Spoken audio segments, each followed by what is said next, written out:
Vocês, amém? Amém. Vocês venceram o frio, a chuva, né? Vieram. Vocês são doces, mas não são de açúcar, né? Benção, glória a Deus. Isso aí.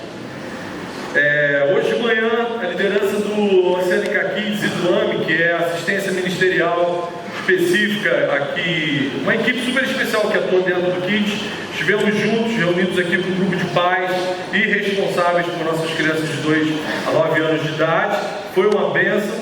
O Senhor Jesus tem operado intensamente na vida das nossas crianças e para a gente é um privilégio ser testemunha desse mover. Eu rogo as orações e a intercessão da igreja de cada um de vocês para que o nosso Deus continue ajudando a todos os pais e a nós como igreja e responsáveis, a toda a equipe do Kids, do AME, a gente continuar conduzindo nossas crianças na direção de Cristo, nos caminhos do Senhor, para que eles tenham o quanto antes experiências reais com Cristo e tenham já hoje suas vidas mudadas, transformadas para a glória de Deus. Amém? Amém.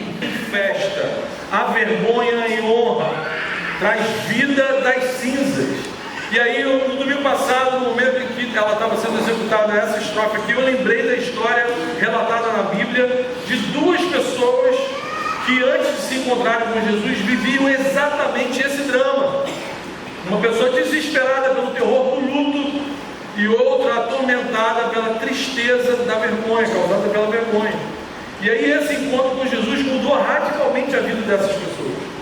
E aí essa parte que nós vamos ler, um texto longo, raramente eu faço isso de ler um texto muito longo aqui com os irmãos, mas é uma história, é uma narrativa especial, esplendorosa, de várias lições super valorosas para a vida da gente. Está lá em Marcos. Esse texto é tão impactante que aquela série cinematográfica The Chosen, da qual eu sou fã, teledramatizou justamente esse momento, transformou esse trecho que nós vamos ler numa das suas cenas também super emocionantes dessa série.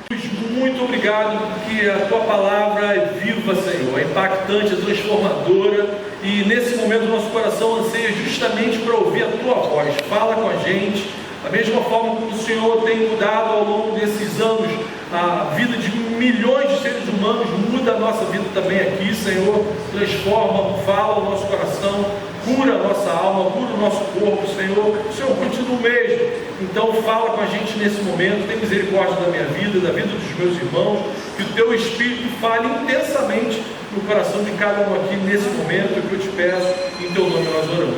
Amém. Amém. Marcos 5, de 21 em diante.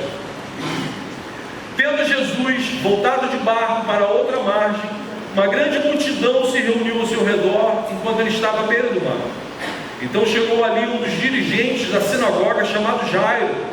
Vendo Jesus, prostrou-se aos seus pés e lhe implorou insistentemente: minha filhinha está morrendo, vem, por favor, impõe as mãos sobre ela para que seja curada e que viva. Jesus foi com ele. Uma grande multidão o seguia e o comprimia. E estava ali certa mulher que havia 12 anos vinha sofrendo de hemorragia. Ela padecera muito sob o cuidado de vários médicos e gastara tudo o que tinha, mas em vez de melhorar, piorava.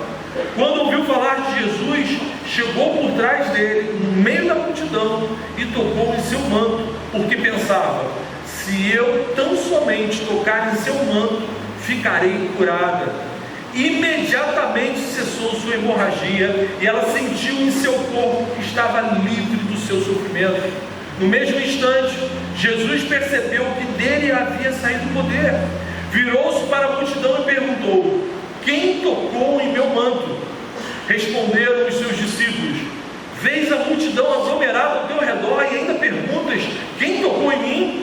Mas Jesus continuou olhando ao seu redor para ver quem tinha feito aquilo. Então a mulher, sabendo o que lhe tinha acontecido, aproximou-se, prostrou seus pés e, tremendo de medo, contou-lhe toda a verdade. Então ele disse: filha, a sua fé a curou. Amém. Vá em paz e fique livre do seu sofrimento. Enquanto Jesus ainda estava falando, chegaram algumas pessoas da casa de Jairo, dirigente da sinagoga. Sua filha morreu, disseram eles, não precisa mais incomodar o mestre. Não fazendo caso do que eles disseram, Jesus disse ao dirigente da sinagoga: não tenha medo, tão somente creia. E não deixou ninguém segui-lo, senão Pedro, Tiago e João, irmãos de Tiago. Quando chegaram à casa do dirigente da sinagoga, Jesus viu um alvoroço, com gente chorando, se lamentando em alta voz. Então entrou e lhes disse: por que todo esse alvoroço e lamento? A criança não está morta, mas dorme. Mas todos começaram a rir de Jesus. Ele, porém, ordenou que eles saíssem. Tomou consigo o pai, a mãe da criança e os discípulos que estavam com ele, e entrou onde se encontrava a criança. Tomou-a pela mão e lhe disse: Talita, cumi, que significa: menina, eu lhe ordeno, levante-se. Imediatamente a menina, que tinha 12 anos de idade, levantou-se e começou a andar. Isso os deixou atônitos. Até aqui, que estavam tomados, consumidos pelo desespero. Olhamos primeiro para Jairo. Você que é pai ou mãe, você sabe como nós sofremos quando um dos nossos filhos ou filhinhas se machuca ou fica doente. Imagine constatar que seu filhinho ou sua filha está à beira da morte. E pior, que você não tem o que fazer para ajudar o seu filho nessa situação. Os recursos para ajudar cessaram. Imagine-se no lugar desse pai. Perceber ali no quarto da sua filha a sombra do anjo da morte rondando a sua querida, e você impotente diante disso. Isso é desesperador. Marcos também afirma que Jairo era um dos chefes da sinagoga daquela localidade, provavelmente de Cafarnaum. Jairo era um líder religioso, um homem que conhecia a palavra de Deus até então revelada para eles naquele momento. Com certeza, Jairo sabia que Jesus era alguém cheio da presença de Deus. Podia não conhecer a plenitude, a totalidade de Cristo, mas Jairo sabia, por ser um conhecedor da palavra de Deus, que Cristo era alguém enviado dos céus. Ela perdia, talvez todo dia, uma quantidade significativa de sangue, como se fosse um fluxo menstrual.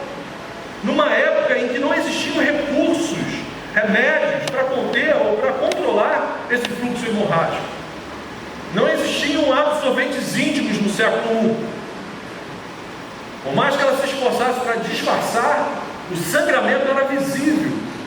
Além de todo o constrangimento que as manchas de sangue deixavam nas suas vestes, o texto também menciona um prejuízo, tanto na saúde física, porque com certeza ela deveria apresentar uma anemia crônica, como um grande prejuízo financeiro.